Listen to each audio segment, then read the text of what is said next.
वालेकुम। तो आज हमारा टॉपिक है एलयू मेथड। तो चलते हैं। अच्छा, हमारे पास है एलयू मेथड और चॉम्स्की मेथड। हम इसको एलयू मेथड भी कह सकते हैं और चॉम्स्की मेथड भी कह सकते हैं। इससे हमारे पास होती हैं एल और यू की वैल्यूज़, जो कि हमें बेसिकली याद करनी होती हैं। और हमारे पास कुछ फार्मूले होते हैं कि हमने सबसे पहले A X is equal to B define करना है, फिर L Y is equal to B और U X is equal to A. हमारे पास ये एक इक्वेशन दी जाती है, ठीक है। उस इक्वेशन को जिस तरह हमने किया था क्रैमर या मैट्रिक इन्वर्जन मेथड के अंदर, हमने इक्वेशन को इस फॉर्म में लिखना होता है कि ये वाले जो हमारे पास नंबर्स हैं उनको हमने ए डिफाइन कर देना होता है। जो इसके अंदर वेरिएबल्स यूज़ हो रहे हैं उनको यहाँ पे डिफाइन कर देना एज अ एक्स, और इज इक्वल वाले को हमने एज अ बी डिफाइन कर देना होता है।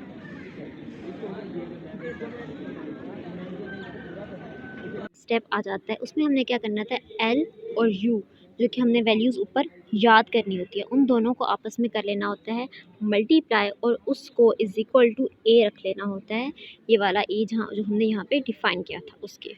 मल्टीप्लिकेशन के प्रोसेस के लिए हमने फर्स्ट रो और फर्स्ट कॉलम को यूज़ करते हुए मल्टीप्लाई करना है। 1 को U11 से मल्टीप्लाई किया तो हमारे पास U11 आ गया सिंपली। उसके बाद हमने किया है इस वाले ज़ीरो को इस ज़ीरो से मल्टीप्लाई तो ज़ीरो आ जाएगा, इस वाले ज़ीरो को इससे मल्टीप्लाई किया तो भी हमारे पास ज़ीरो ही आ गया है।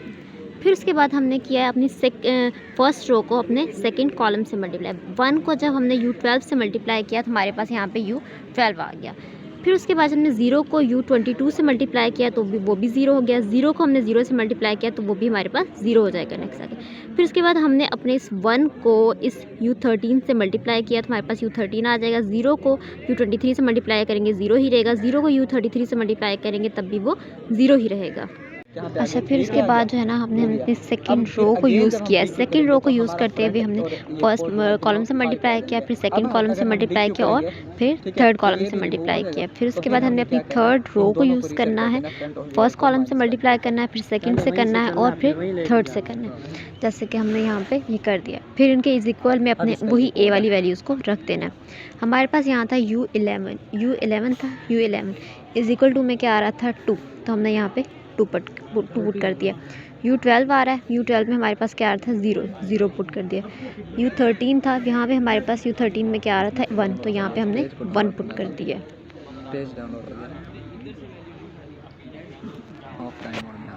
यहाँ पे इनको आपस में मल्टीप्लाई करने के बाद जो जो हमारे पास फंक्शंस बन रहे हैं उनको लिख लेना, और इज इक्वल में ये वाली हमने अपनी सारी वैल्यूज़ को पुट करते हुए और एक दूसरे के अंदर इन्वर्ट करते हुए सारी वैल्यूज़ को निकाल लेना है। फिर उसके बाद हम यहाँ आ जाते हैं। जब हमारे पास सारी एल और यू की वैल्यूज़ निकल जाएंगी तो हमने यहाँ पे बनाया था यू का मैट्रिक्स बनाए थे। मैट्रिक्स उसके अंदर एल और यू की वैल्यूज़ को पुट कर देना है। फिर y is equal to b करना है, यानी कि एल की वैल्यूज़ लिखनी है, उसको वाई कर देना है और इज इक्वल टू बी की वैल्यू कर देनी है, जो कि हमारे पास ये वाली वैल्यूज़ आई थी।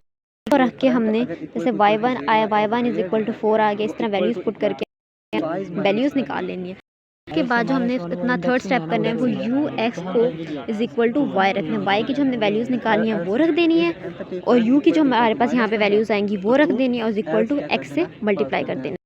आपस में मल्टीप्लाई करने के बाद x की वैल्यूज़ हमारे पास निकल आएंगी। मतलब वैल्यूज़ पुट करने के बाद x की निकल आएंगी और हम वही हमारा सोल्यूशन हो जाएगा एंड तक जाते जाते।